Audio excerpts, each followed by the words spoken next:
I'll call the coaches. Hey, tell me about this guy. Is he a good teammate?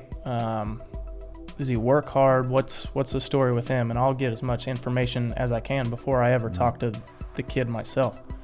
Because if the coach has a bad opinion about him, he's a bad teammate, doesn't work hard, he's lazy, I'm not even going to bother. My goal as a high school player was to make it to college and become a college baseball player. And the second I stepped foot on campus, it suddenly became not good enough.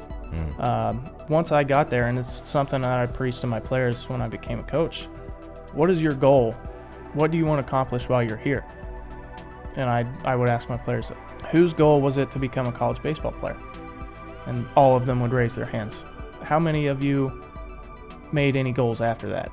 About half of them would go down. Okay, so what is your goal for being here? So you're here now what?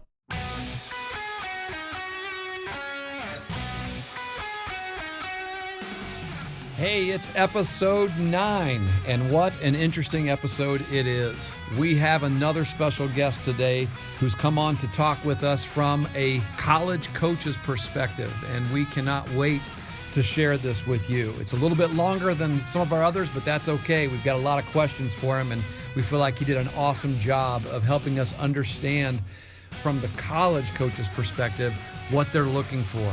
And what are some of the best ways you can go about seeking to be found by a college coach? So if you're a player, or if you're a parent of a player, and you'd like some answers to those questions, then you will love this episode.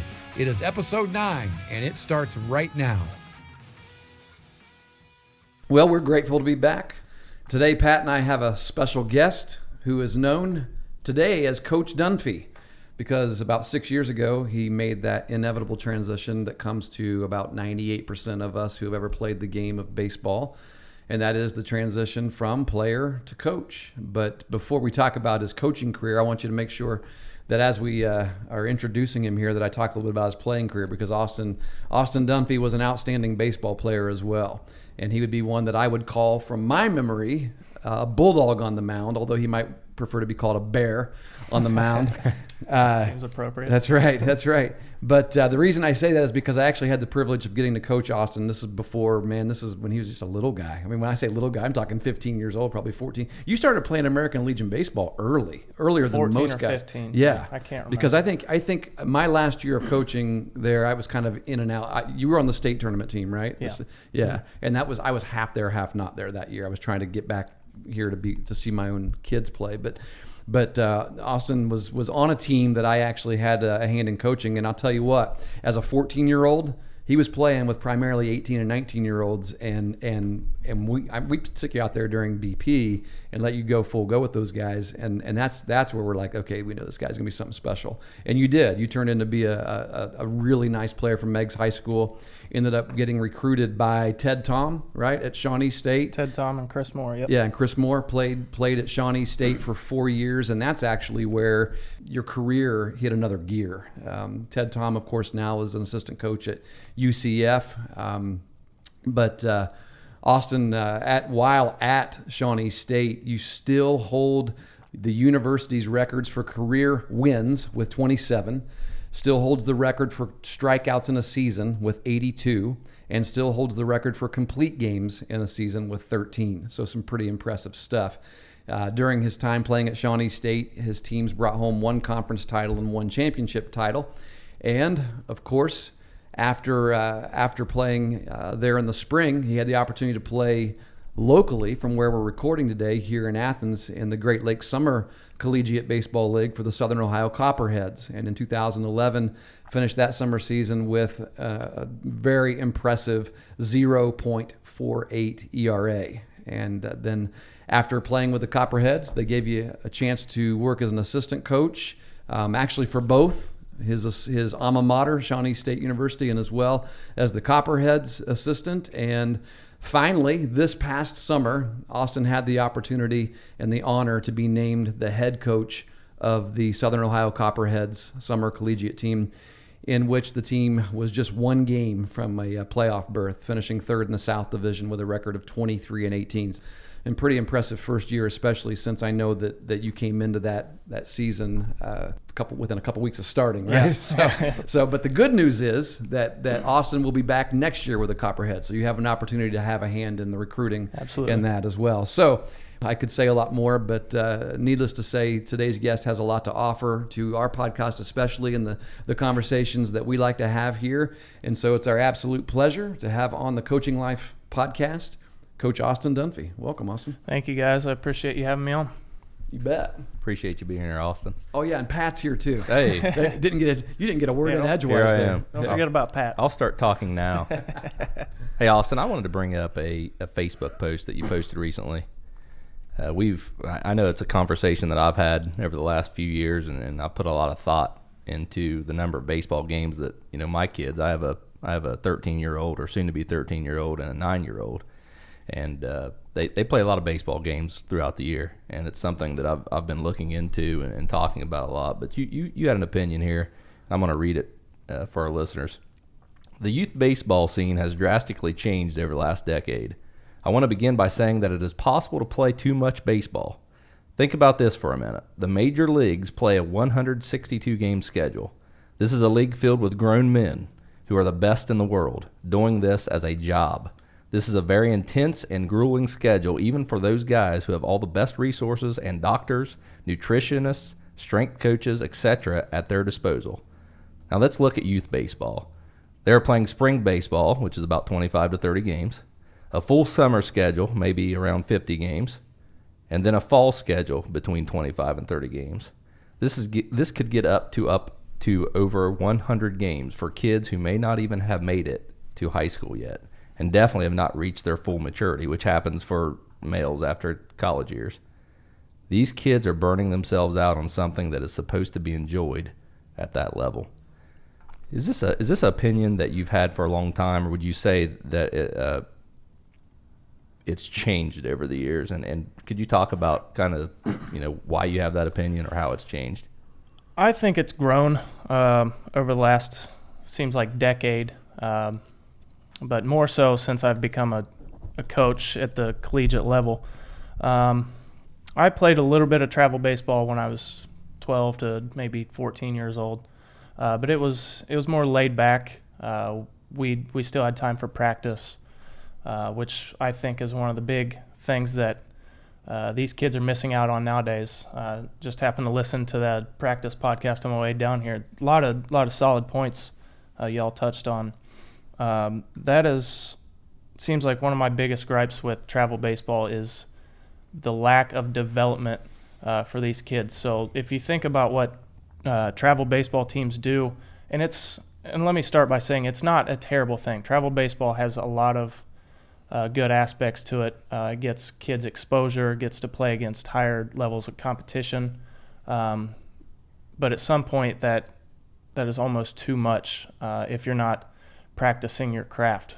You're going up against kids who might be better than you, which is a very good thing. You want to surround yourselves with people who are better than you at whatever you do. Just purely osmosis, you're going to be better just by being around that. Absolutely.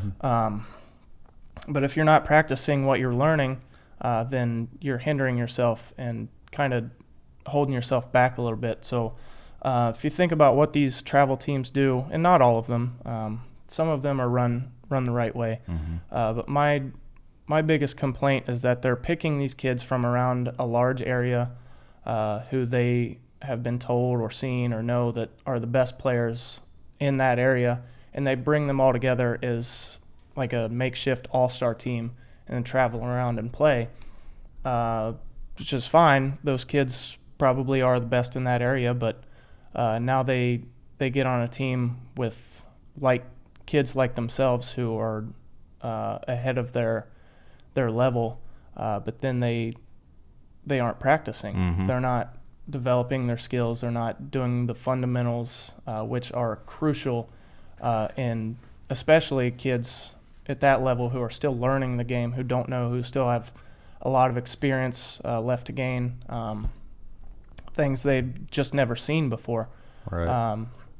And practice is hands down the most important thing in almost anything we do in life, and especially That's a good point. When you focus in on something specific like that, such as baseball, you have to do those things over and over and over again. And travel baseball has led these kids away from taking the time to focus on small details that become huge factors in winning, losing, becoming better, success in many different aspects. Yeah, you just said two words that stuck out to me, and I was thinking as you were talking. One is winning, and the other is success. And I think it's very important as coaches and as parents how we define those two things. They're completely different things. Because the teams that you described there, they may go out and win a lot of baseball games, a lot of travel baseball games, but are they truly being successful? And right. I think that's a big question to ask. Yeah, we've mentioned that before on here that we have to understand that sometimes winning doesn't equal success, and sometimes success doesn't equal winning. Right. It just depends on how you define it. It's interesting. I actually just read something before we came into the podcast studio today, and it was a tweet, and I liked it on my own Twitter by a coach who has his own. He has a data cage in Florida, and he works with hitters one-on-one. Or he has a clientele of players who come in, and he says he's been thinking a lot about the whole travel ball system and trying to figure out why kids are seeming to drop out of the game earlier and earlier, or more so every year. You got a lot of kids that basically are deciding that it's not any fun anymore, or they're showing some disinterest and things like that. And he actually said this. He said, beginning at 14 years old, many kids get sweet uniforms with multiple combos, nice matching shoes, right? When they're chauffeured around across the region to play in increasingly amazing facilities. I mean, I watched the other night the Little League World Series regional, I think it was Iowa and Minnesota. They're playing at Grand Park in Indianapolis, which I've told you, Pat, about that facility before. It's like the mecca of baseball. It's the Disney World of baseball facilities. It's incredible. 30-some fields, turf everywhere. It's just it's immaculate. And that's just for a lot of kids. That's just, hey, that's normal day right there. That's what I play in. Right. And so all the showcases and that they go to, especially the big box showcases where they're writing up reviews about the kid. What are they talking about? All the stuff that they do, awesome, right? They'll even maybe add a couple miles per hour here and there or whatever. And he said, I was just having a casual conversation about this whole idea, and he said somebody mentioned to me a couple of players that might actually stop playing, and my thought was. He said my initial instinct was to say, oh, they're getting burned out. Mm-hmm. Travel ball is burning them out. But here's the point. Here's the thing. And I thought it was an excellent point to consider. And I'm still pondering it right now. He said, I'm thinking that maybe good players quit playing now, not necessarily because they're burned out, but because they're fulfilled. Think about that. Very good point. I mean, I remember when my kids were in youth football here locally, we actually intentionally did not, when the high school got the new stadium with all the new turf and everything, everybody was like, oh man, we need to let the kids play on there or whatever. And the other guy was coaching with me. We intentionally did not want the 6th grade down and the middle school teams to play on that facility. Yep. And the reason why, we want them to keep playing on their old crappy facility that they had, the old grass football field that had a scoreboard with half the bulbs were burned out and things like that. And you had to go out and pick branches up off the field and fill in the holes and things before the game, and get out the old yard markers and everything. And they had to set up a concession stand with an 8-foot folding table and have a set of bleachers that you're sitting on concrete instead of bleachers, and no bleachers on the other side of the field. That kind of experience, because they wanted their high school experience to be something to look forward to. And if they think about that, maybe it's not that they're burned out. Maybe they're just way too fulfilled. Maybe they're like, I've already experienced the best of what baseball has to offer me. Wow. It's a very strong possibility. Very convicting as I sat here. I was thinking as you were talking there about using my video game. I'm getting real good at using video games as the backbone of the argument here. And, everyone wants to jump on video games as the reason kids are leaving sports. If you pay attention to your kids playing video games, this kind of coincides with what you were saying, Coach. They'll play a video game for a while, the same game, and then maybe they've beat it, or maybe they've beat it on different levels, or maybe another game is out. a better game, but something they find more fun, they'll leave that game behind. After they've played it a certain number of times, they leave that game behind. When I think about video games in my life that I've played, RBI baseball for the Nintendo stands out. Those little fat guys. Yeah, or I liked RBI too. They were skinny. Well, no, the ones I played in college, they were little fat guys, and I know what you're talking about. Little pudgy looking things. Yeah. And we had straight pitch tournaments in our dormitory. Yeah, that's it was awesome. Oh, you'd have scores of like 47 to 36, things like that. It was pretty cool. But we loved those games. Yeah. But eventually we moved away from them. We went to a different baseball game, on the Super NES or Sega CD or whatever it was. And I think we have to consider that. Yeah. Eventually, that's a great point. They've had enough. They've done all they've wanted to do.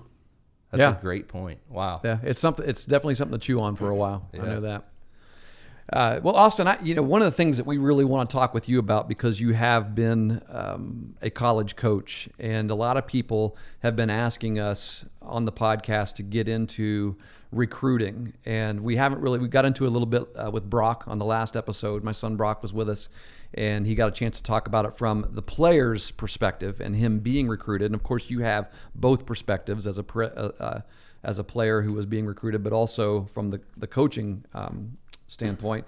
I guess I should ask you first, as an assistant coach for a college program, how much were you involved in the recruiting process with prospective players to your program? Oh, it was every day. That was one of the biggest aspects of my job as an assistant coach.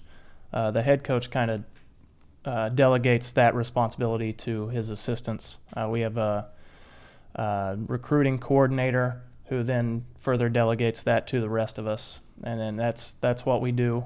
We do office work every single day, where we're finding kids or calling kids or emailing.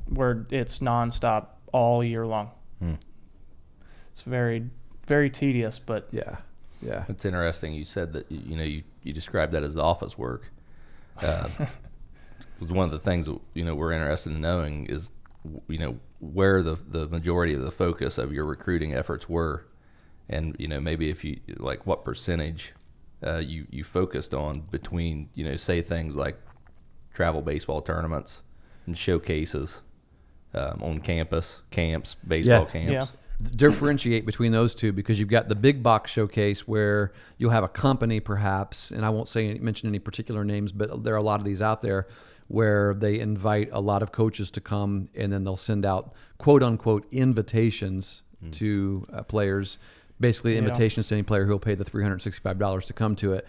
And you'll end up with 200 or more kids at this thing. So that's the big box. But then you also have the on-campus showcase, which is more of your camp that you offer, which I know Shawnee State does that as well. And those are a lot more affordable. I know that. And of course, you've got other opportunities too, possibly. Yeah, American Legion games and high school games. Yeah. So if you were to break down the importance of those in terms of recruiting, where would you say you did most of yours? I don't think any of them stood ahead of the rest. I think seems a little unfortunate for me to say this because I was an American Legion player, but it seems like that one's getting a little pushed behind as it didn't used to be that way. That used to be one of the premier recruiting spots for kids. There was a lot more kids playing American Legion. Yeah, I remember like to go back a little bit, talking about me as 14, 15-year-old, I was told about that age, like, hey, if you want to play college baseball, you have to get out there. Like, this is something you should probably be doing. You'll, one, become a better player. Two, you'll get more exposure. And it's a little bit more challenging for people like me and people from this area. Sometimes people forget that Southeast Ohio exists. Oh, yeah. So it takes a little bit more effort for people from this area. There's a little bit of a stigma that goes along with that too. Like not many athletes have ever come out of this area, so it's easily overlooked. But as far as a recruiter in college, I don't think any of them stood out ahead of the other ones. We would go to all those big box showcases, and the way those things kind of worked, from my vantage point, we would show up. They knew we were coming, and they would give us a big packet of information with each kid's name on it, their school, where they went to high school, what year they are. Sometimes some would have their GPAs on there, which I'll touch on later. That is a very, very crucial thing if you want to be recruited as a college athlete. So that would, I think the big box showcase kind of got your name out there a little bit. And then they would do a quick run through for people who have been there or might not. They do a quick run through, so there might be 200, 300, 400 people there. It's impossible to see everything. So from my job, I would talk to other coaches. Hey, did you see this kid do that? And we would just write down numbers. Yeah. So we would take notes, meticulous notes, as much as we could on those packets of paper, and then we would highlight kids' names or check mark or whatever that we need to go back and look at later.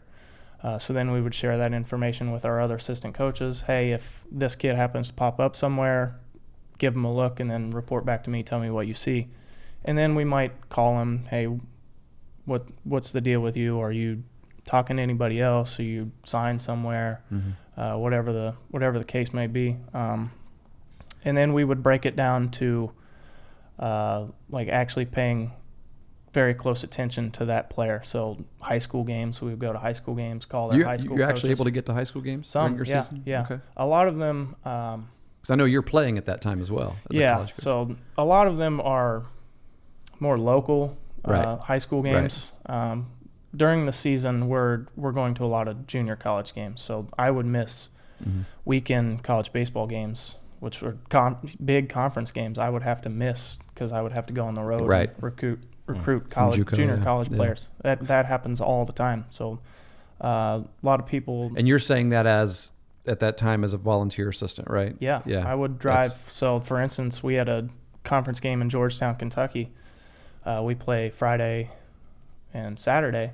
I went for the Friday night game and then got up early in the morning and drove to Western Illinois to go recruit 4 junior college games and then North Carolina the next day. That's junior college. When you're looking at high school kids, what age group are you normally looking at when you, like, if you go to a showcase? So it's different for every level. So me being an NAIA guy, I got to recruit seniors. I'm not going to get a junior to sign with me.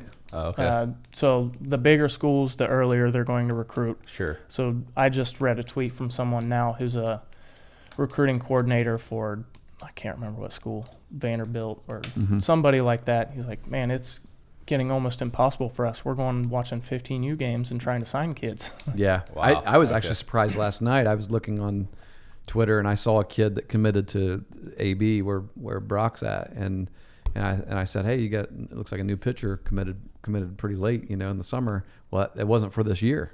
It was for the following year. So that's a Division II school who normally is the same way, gets later commitments, and this kid decided to go there as a junior.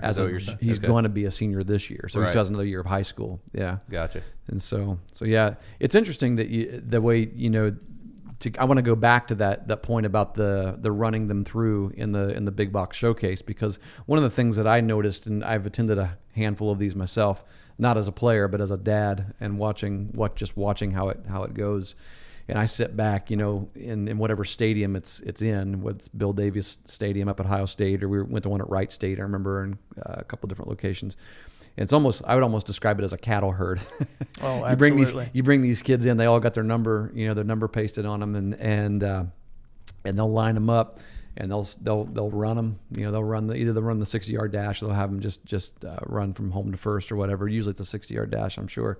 And then they'll just run through some BP throwing from the outfield, throwing from shortstop. They'll have pitchers throw, and then I know the way a lot of the ones I went to did. They would play sort of simulated games where pitchers would throw to 5 hitters, and then they'd swap out and just rotate them through. I can imagine it'd be really, really easy. I mean, there are several times I looked down there watching the coaches, row of coaches behind the net there, chatting with each other and chatting with each other the entire time, while 2 other kids had already completed their entire turn, and they didn't even see him at all.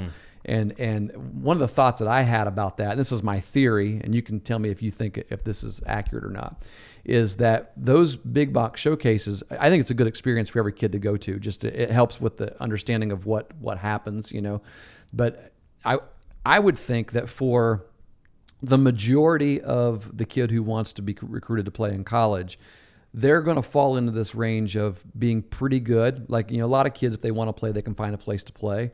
But then you have some kids that are, well, you have a small percentage of kids that just aren't good enough to play in college. They got to face that fact. Right. But you also have a small percentage of kids who are awesome, and they can write their ticket. There are a lot of colleges that are wanting them.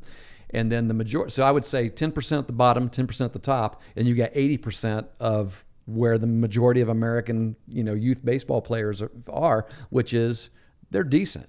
And it seems like a lot of those kids at the big box showcase look a lot the same. Oh, absolutely. Got the same exit velos, similar running speed, balls coming off the bat similar. If they're throwing from the mound, they're in that, upper 70s, mid 80s range or whatever.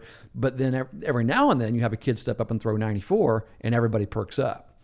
Or you hear about this kid. And so everyone's there to look at this kid to see who they can get. But it almost seems like if you're in that middle 80%, the big box showcase, it's possible that a coach might remember you, but I'm thinking probably not. Not typically. We'll remember the name more than anything. Yeah. Something has to stick out with them, though, don't you think? Sometimes, yeah. Like, what sticks out to you? So for me, I don't even look at those guys throwing 94. Because I'm not going to get that guy. Or a lefty throwing mid 80s, right? Yeah, so we got like UC sitting behind me and Right. Ohio State, and this 94 mile an hour kid's pitching. That's when I take my lunch break. I'm not getting him. So it's a little bit backwards for when I'm paying attention. Those guys are, like you said, talking with each other because they don't. Right. Now think about that, guys. All right, kids that are listening right now. You're talking about a kid probably throwing 85, 84. Yeah. Right. Yeah. Yeah. The D1 coaches aren't even paying attention to you. Yeah. Right-handed. They won't. Right-handed, 5'10", 84, 85. You might be throwing smoke in high school. Yeah. But if you really want to play in college, the guys that are paying attention to you at those showcases are in AIA, D2, D3, JUCO, right? Yeah, which is not a terrible It's great baseball. Yeah. Better baseball, I would say, in a lot of cases. A lot of kids in the NAIA that are Heck yeah. have been drafted and are still playing. We just talked about a kid last podcast episode who is now pitching for the Twins. Yeah. Who played D2. One of the best teams in the major leagues right now. Absolutely. Yeah, definitely. They're not quite as good as the Indians, but they're pretty good. They're on your teal. Feel like They're tied, aren't they? Same record, The right? Indians As are half of- a game as up. of last Technically. night. Yeah, so when I was recruiting, I would focus on those guys throwing low 80s and try and steal a guy throwing upper 80s. But if a guy's in the 90 mile an hour range, I'm not getting him. So Yeah. Unless he just really has a desire to go to a smaller school, then you might have a shot. But or for the most part, back to the GPA thing. If his GPA is Right. bad, he's not going to get into Ohio State. So that's where we get those guys from, who we call them D1 kickbacks. Yep. Called Yep. kickbacks for a reason, because they can't get Right. into those schools or they're not going to make it. But Gotcha. one of the things kids overlook are junior colleges, especially in this type of area. The state, there's not a ton of really good junior colleges in the immediate vicinity. Sinclair is probably one of the best. Yeah, in our state, we have some good ones. We have some good ones, but close to here, not many that kids might know about. But I think I didn't know about them when I was coming up. I just learned from going through the college playing process and recruiting. But those are a great avenue for kids to be seen. You go, like, if you think about a high school kid, me in particular, I was 150 pounds when I left Meigs High School. And I wasn't going to throw for Ohio State or anybody at 150 pounds. You kidding me? So kids just develop late sometimes. So go play junior college. As a matter of fact, I had a kid on my team for the Copperheads this summer. Ty Crittenberger played down at UCF. He's a Southern Florida kid. Phenomenal athlete.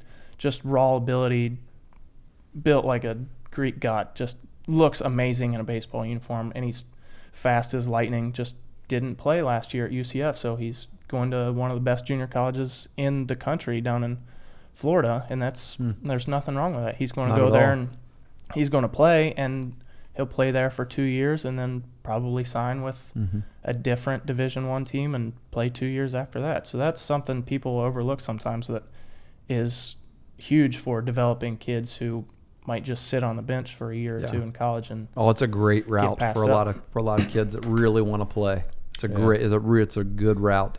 It sounds like what we're saying here is there's going to be a bunch of kids, for athletes out there that want to be recruited to play college ball. What they can expect is unless they have an elite skill, unless they're throwing in the mid 90s, or unless they're able to just pound the baseball, or maybe it's speed that makes them stand out from other people. They're going to be grouped in with a lot of other athletes. Oh, yeah. What is the most important thing that an athlete like that can do to get seen or to get recruited? Good question. That is a good question. The biggest thing that any kid can do is do well in the classroom. It is absolutely crucial. So if you look at baseball as a sport in college, the scholarship money is very, very limited compared to other sports. We're not a Ohio State football where we get 80 scholarships. For Shawnee State, we had 2 3/4 scholarships. Think about that. We're one of the cheapest state schools in Ohio, roughly $10,000 a year after everything's said and done with housing, food, classes, all that stuff. $10,000, which is cheap compared to everything else. And it's still a lot of money. So if you want to get recruited to these places, I got 2 3/4 scholarships that I have to divvy up between 50 guys. We bring 50 guys in every fall. That's a great point, because a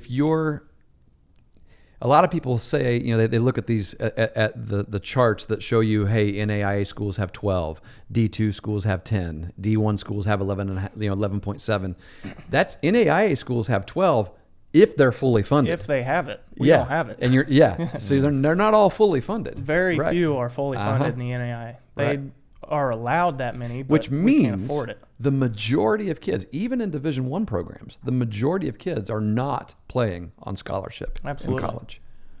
Absolutely. So if you want to make a team like that and you're not throwing 95 miles an hour and you can get maybe a partial ride to a big school somewhere, you have to have good grades. So like for us, we had tiers for kids we were recruiting. So if you had a 3.0, we could knock off $1,500 of your tuition from the university. It had nothing to do with our baseball program. That the university offers that to every student that walks through the door. That's just something that we have to utilize. And 3.5, it's even more. 3.75, it's even 4.0. You get a bunch of money taken off. Yep. So if you're good enough to get a little bit of money and you have a 4.0, I'm getting that guy because I don't have to spend as much on him. Right. Interesting. So that's 2 episodes in a row.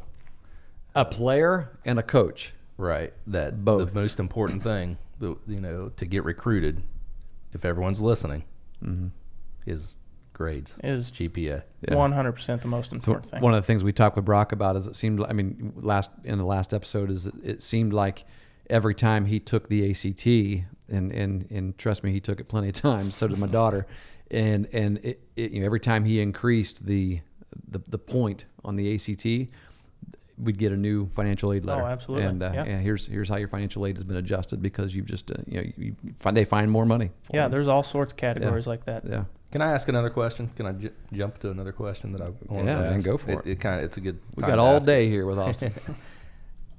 So we just said grades are important. When we talk about elite skill and so forth. Could you tell me how much emphasis is placed on season statistics in the recruiting process? High school, not much.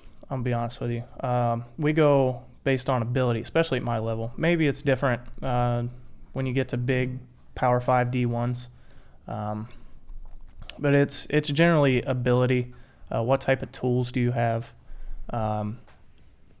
Is there room for you to grow? Right. So that is one of the biggest things we look at is projectability. You're throwing 83 miles an hour now. What might you get up to throughout your career with us?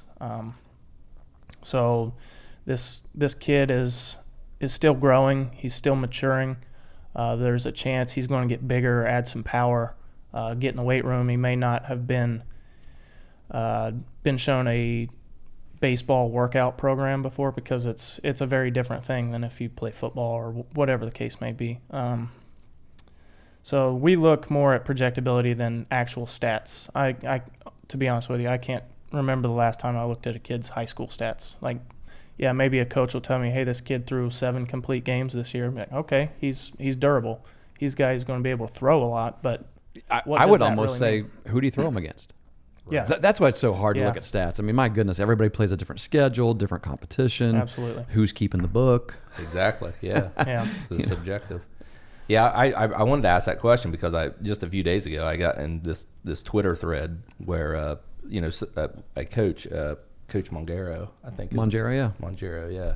He said he's been coaching for 28 years, and of all the college coaches that he's talked to, not one of them has asked him about a stat. No, for a we player. won't. No, yeah. won't. And someone responded to that with, stats are important. They tell you where you are, they tell you where you're at. And I had a thought, and I shared it with Coach Stewart, I think yesterday. And the thought was, I'm an analytical guy, so I like numbers, and I think you can. I think you can put a value Absolutely. on anything. You can put a value on what kind of teammate you are. Mm-hmm. You can do that. You can put that in an analysis. But what I would say is, you don't want to obsess over stats during a game. You don't want to obsess over stats during a season. If anything, you obsess over stats after the season. Absolutely. When you're Yeah. to give you where you want to be, you use it as a measuring Personally. Yes, for you. Absolutely. Yeah. Right. Yeah, don't compare them to somebody else's, because every time you compare a stat to someone else, it's always going to be subjective. It's always. Exactly. I mean, nobody's playing the same schedule. Especially when you look at high schools. My goodness, the teams that you're playing against, some leagues are strong one year, but they're really weak the next. And so a kid may hit 600 one year, and that stands out to anybody. But then you look and see some of the scores of the games that they played. And it's like, man, they mercied half the teams they played this year. They must have been a bad league this year or whatever. And that's one area of subjectivity. There's a lot of subjectivity when it comes to numbers. And the variables are just too wide. I know, my son, over the last 2 tournaments that he's played, the tournament before this last one that he played, statistically, he had a horrible weekend. But he hit the ball hard almost every time he was up. That's exactly what Austin's saying. This past weekend, he had a great weekend statistically, with some subjectivity, and so there were some duck farts, right? And things like that in there. He dying quails. He did not hit the ball this weekend as well as what he did the last tournament. Right.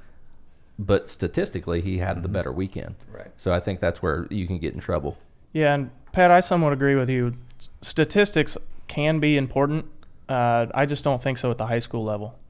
Once they make it to college, say when I'm recruiting a junior college kid, I'll look at the stats then as kind of a direction of where I want to go with my recruiting process. Hey, because I have a better understanding. I know the teams, competition they're playing. Yeah. I know the teams they're playing. I know about the other players that are throwing against them, or whatever the case may be. So it's a little bit more easy for me to understand what those statistics actually mean. Exactly. Well, the subjectivity is taken out of it. Yeah.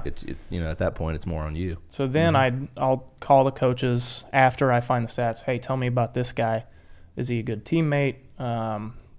Does he work hard? What's the story with him? And I'll get as much information as I can before I ever talk to the kid myself. Because if the coach has a bad opinion about him, he's a bad teammate, doesn't work hard, he's lazy, I'm not even going to bother. Man, that's gold right there. And I would ask the people out there listening, how much time do we spend in practice on those things? Yes. I can tell you I don't spend enough time. Well, that's a culture issue, that needs to become part of the overall culture that you are establishing as a coach and as a coaching staff with your team. Yeah, but you plan that. Oh, right? You have to plan that. Yeah, exactly. That's absolutely, that's a huge thing. Yep. Yeah, I got another recruiting question for you, and this is actually something that's always been a little bit annoying to me to hear people say. But you hear people say things like, "Hey, if you're good enough, college coaches will find you." And I think you've already sort of answered, this in the way you've explained some of the other answers. But what that sounds to me like is that, hey, if you're not getting recruited, then that means you must not be good enough. And it basically it means what it sort of sounds like to me is it doesn't matter what you do as a player, or where you play. If you're good enough, those college coaches will find you. And again, I think personally, I think that's maybe true for the top 10%. So, or somebody down here in southeastern Ohio throwing 96, you're probably going to get found. Mm-hmm. You know, but like you said earlier, Austin, this is an area where not many players come out of, and I have to wonder, is that because there are no good players in this area, or because they just don't know what to do to get found? I mean, how would you agree with that statement that if you're good enough, you'll be found? I think there's a kernel of truth to that, but not entirely. I think that's more based on the professional level. The major league scouts aren't going to miss on a guy. Like, those guys just don't fall through the cracks. It doesn't happen. Doesn't matter where you're at in the world. If you throw 95, 96, 98, you're going to be found. So that means the kids that are going to the professional level are going to be your top 3 and 4 at the college level. Right. Exactly. Yeah. So it transitions from those kids up, I think. So I think you're right about that level of player. But to revert back to kids from, say, areas like this, they just have to put themselves out there a little bit more than everybody else. It's going to be harder for these kids to get their name out there, be seen, but it's not impossible. Sometimes you might just not be to that level of maturity or whatever the case may be, but it is possible, and it's okay to send an email to a college coach. I was just getting ready to ask you how. How can they do that? And that's one answer, right? So the way it's going to sound funny, but Vince Reiber was one of my assistant coaches in Meigs High School, and one of the things he did for me was send out emails to all of the coaches in the area, and then he would ask me, hey, where would you like to go? And he would send an email there, and try not to go too far down that road, but he sent one to Shawnee State University when Ted Tom and Chris Moore took over the program. It was their first they came to the office to a letter that he had sent the old head coach that the guy left on the desk for them. And that's how I got found to Shawnee State, was because Vince Reiber sent an email to Shawnee State, and they just happened to call me out of the blue. That's great that you had a coach that did that. Yeah, I know Vince, and that doesn't surprise me one bit. Yep. Do you think that it's the coach's responsibility to do that for the kid? A little bit, I think so.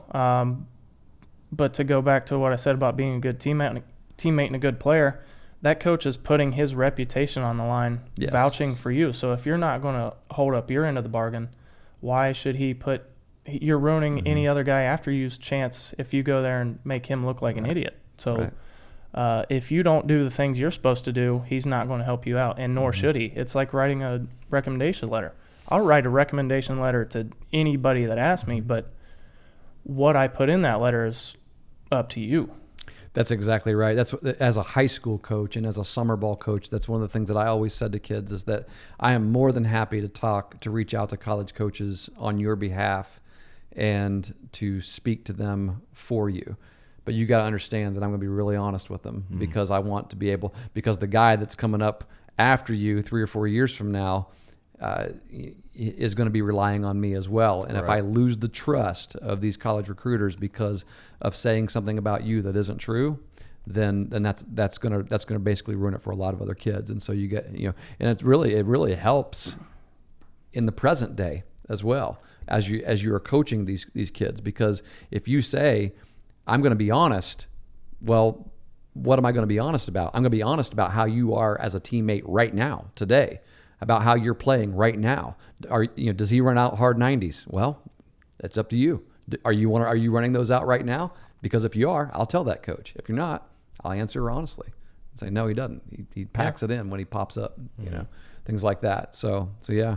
There's a lot of truth to that I found out when I became a college coach. I got recommendations from, I'm not going to name anybody, but I got sent recommendations from what seemed like trustworthy coaches. One was a travel ball coach. Hey, this guy's going to be great for you. So I recruited him. Turned out to be an awful teammate. Didn't want to do anything. Lazy. Never went to class. Showed up late for everything. I'm not going to take another guy from there ever again. Not going to go back. Right? I can't do it. Yeah. Because it's a waste of your time. My reputation's on the line also. Sure. Yeah. My head coach is, hey, what did you see in this kid? I don't know. I took somebody's word for it. So, I actually want to go back to the showcases for a minute. And it's not a question about the big box showcase. This is a question about your own camp, your on-campus camp. How important is it for a young man, young woman who's wanting to play softball, how important is it for them to go to your own school's camp, the camp that Shawnee State is putting on, or the camp that Ohio University is putting on by themselves? Maybe they're inviting some other schools around the area, wherever they might live out in the podcast land where people are listening from. How important is it for students to identify, high school students to identify, here are some schools that I would like to go to or I would like to pursue because they have my major that I'm interested in, and therefore because I want to play baseball, I would love to go to that school, and I just happen to see that school has their own camp, their own showcase in October. How versus the big box showcase, how important is it for them to attend those?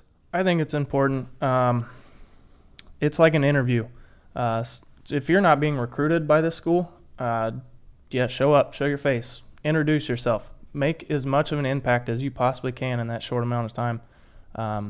Because looking back on, if you think about what I do as a recruiter, I have a million names coming across my desk day after day after day, watching video after video, talking to this coach, that coach, calling all these players on the phone. Sometimes you get things confused. So if you can find a way to separate yourself, shake coach's hand when you first get there, make sure you thank them when you leave. Whatever it is, outside of how well you perform in the camp, just do something to separate yourself, stand out a little bit so they recognize your face and your name. And then if there's ever a question, like, hey, Caleb was here at that camp. You guys remember him? Like, maybe. And then one guy, yeah, I remember him. Why not give him a chance? Yeah. So sometimes that works out that way, but something a lot of guys don't talk about is you have to be careful with those things also. So from my standpoint, and I hate to feel like a whistleblower almost. Please do. That's what we're doing. I apologize to this whole podcast was built on being a whistleblower. Any college coach that's currently listening that does this, but they all do. So I go to a showcase somewhere that a college runs. All these kids register for this camp. We get our packet of information, has their phone numbers, emails, all their information in it. One of the jobs I have as a college coach is I take that packet back to my school with me, enter all of that information, all of those kids' names and emails into a spreadsheet. So now we have a mass spreadsheet saved on our server in our office, and then we send out a mass email about our camp. Inviting them to your camp. And why is that important for your school to have all those kids that come to the camp? Because that's how I got paid. There you go. I made zero money as a coach at Shawnee State University, but we put on winter camps or whatever. Kids will come paid $50 to be seen, which can be good for them. We don't charge a whole lot of money because we're an NAI school in a small town. Yeah. But that money goes to our assistant coaches. And I would say it's a dual purpose, obviously. I mean, it's not like you're not looking at kids. Yeah. I mean, it's a good opportunity for you to get kids, but it's also a good opportunity to pay your volunteer coaches as well. Because I'm guessing that you probably end up signing more kids that you see at your own camp than you do at, say, the big box showcase. I'm just guessing. Absolutely, yeah. As a matter of fact, we signed a kid 4 years ago. His name was Nick Kaiser. He played for a team up in Canton somewhere. He came down to our camp, didn't know anything about him. He found us. I think we may have had him on our database, sent him an email. I have no idea. But he was there. We saw him throw a little bit. Seemed okay. It was 81, 82, had a pretty good breaking ball. Like, hey, that breaking ball can work. We can work with this kid, and we signed him. He was a pitcher for me this summer for the Copperheads. Oh, great. So came full circle where we just signed this kid out of a camp, and he took it upon himself to become a better player. He wasn't great when we got him. Like, it was almost a question whether he was projectable. Yeah. But that curveball looked good enough that, hey, I'm a pitching guy. I can work with this. Yeah. And the maturity and the velocity and all those other things will come. Yeah. And they did. I'll tell you, that's how Brock got recruited to AB. he'd gone to some of the big box showcases. He played travel ball. He talked with coaches during the summer and things like that.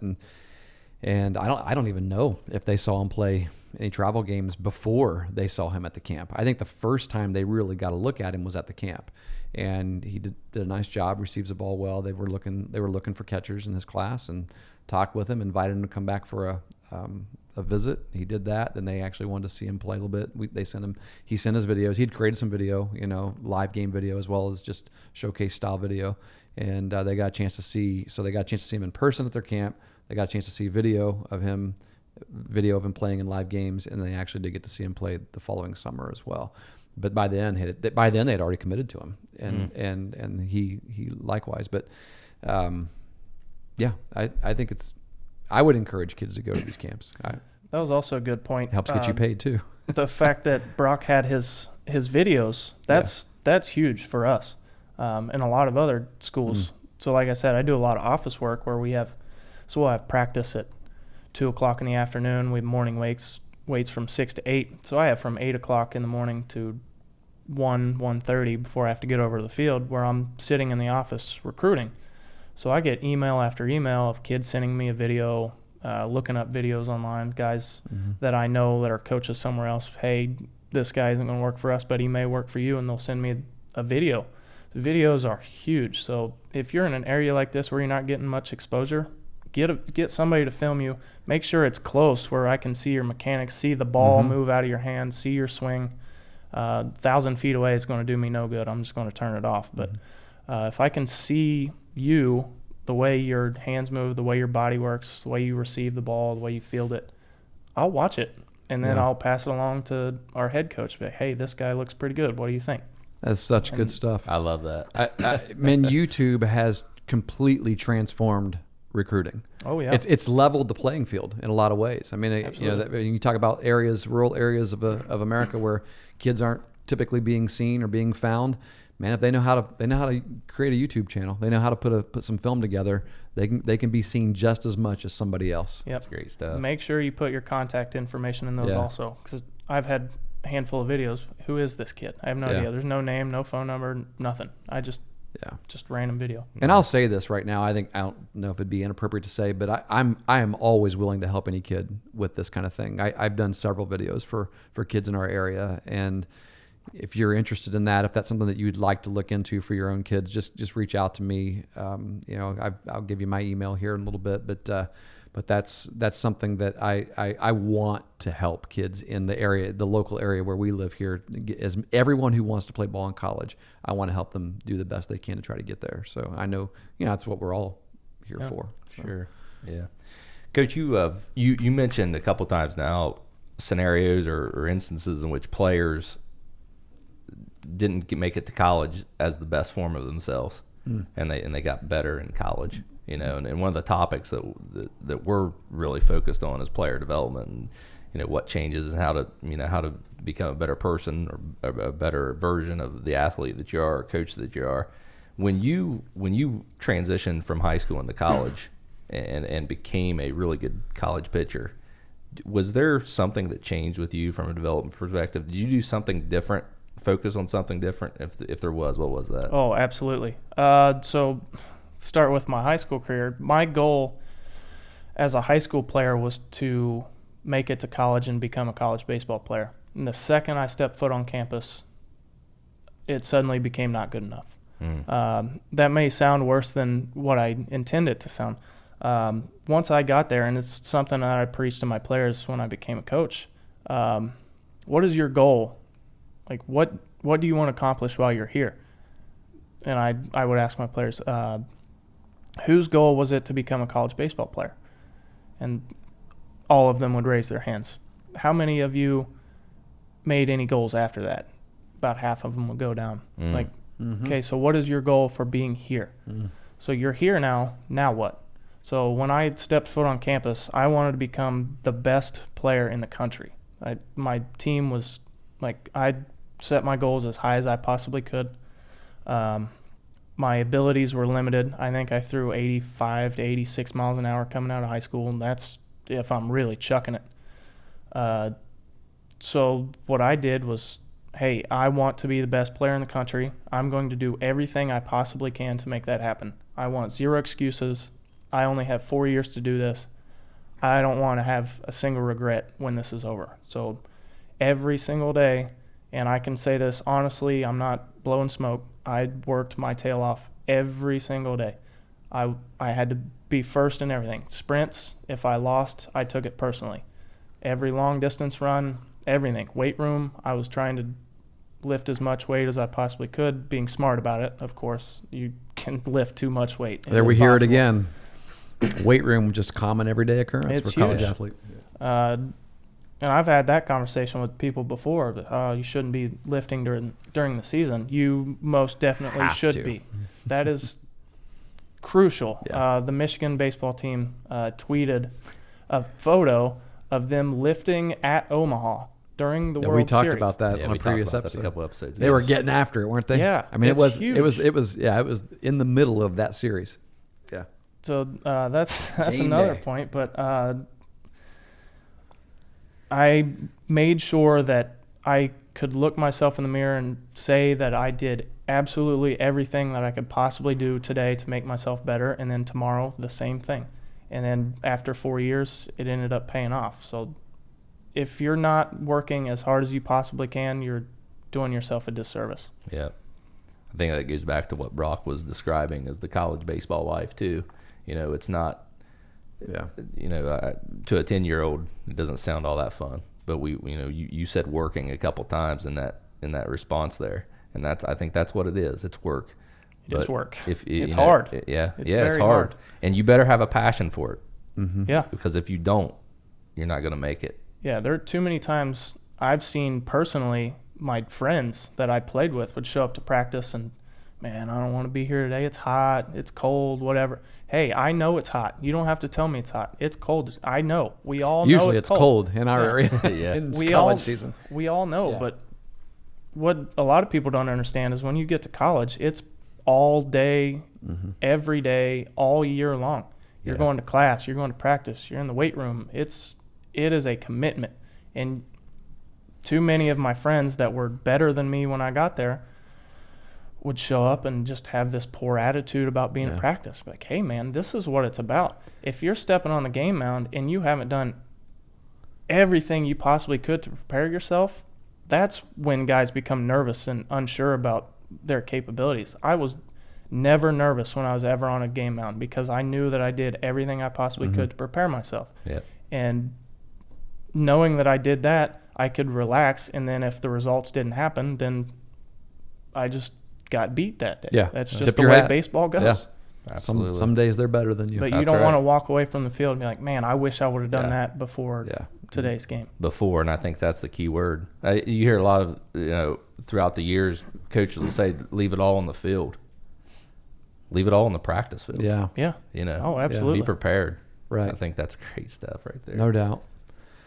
Well, Austin, we've spent a lot of time with you. We need to let you go, but we have one more question that I think is hits the heart of this podcast that Pat and I are very, very passionate about, and that is youth baseball. We really want to help make the landscape of youth baseball be better. And when I say better, I mean better every day. I don't mean that the way things are horrible. I'm just saying that we both want to see things improve on a consistent level, because everything else in this world's evolving. Everything else is getting, either better or worse, one or the other. You're not staying stagnant. And so we talk a lot about youth baseball and the experiences that people have as youth players. As you look back, what is maybe a favorite memory? And if you have more than one, that's fine too. What is a favorite memory from your days of growing up and playing youth baseball? It's a compilation of things. Playing in my hometown in front of people that I knew, playing with my friends. It was an enjoyable experience. We didn't take it too seriously. We played to have fun. That's what summer is about in my mind and my heart. Summers are meant for being on a baseball field. For me, anyway. I know a lot of people are different, but when I look back, every summer that I can remember, I was on the baseball field with my friends, having a good time. The stats and all that stuff seem to get a little faded the older we get, but you can remember big moments. If I were to ask you what your ERA was as a 12-year-old, not you a can't clue. remember? Probably terrible, but as you're envisioning this right now and answering this question, how old are you in your mind? 9, 10, 12, there we go. somewhere in there. I remember all the different fields that I've ever played on, and seeing my parents sitting in the stands, bringing me lunch between doubleheaders, and all those things that seemed to be meaningless at the time.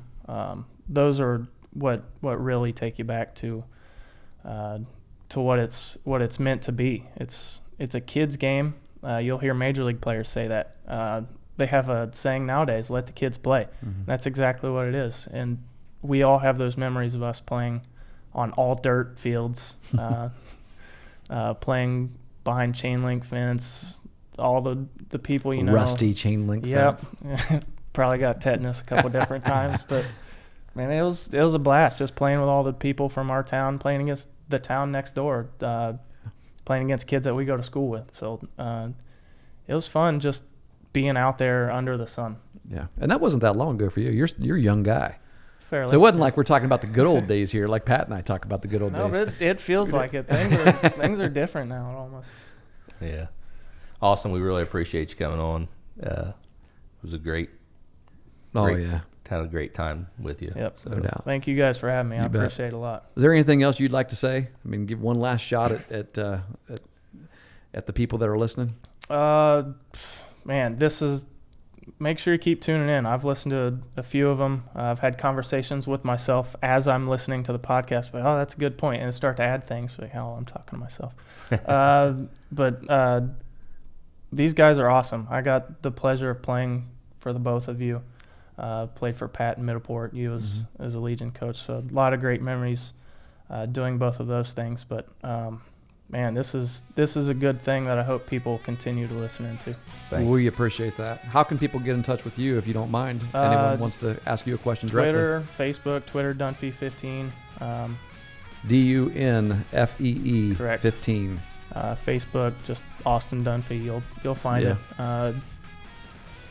I think those are the two things I'm on. I'm not even on Twitter that much. I'll scroll through there some, but something pops up, it gets to me. So feel free to shoot me questions. Man, this is what it's about. I'm a hometown kid, so anybody that's listening who are from the area, I'm more than willing to help you out any way that I possibly can. I was one of you all, and it was hard for me to get to where I am now, and I wouldn't have been able to do it without the help of you two and many other people who have coached me and taught me different things. So reach out, and I'll be more than willing to spread the love. Awesome. Thanks, brother. Thanks again, Austin. Thank you all.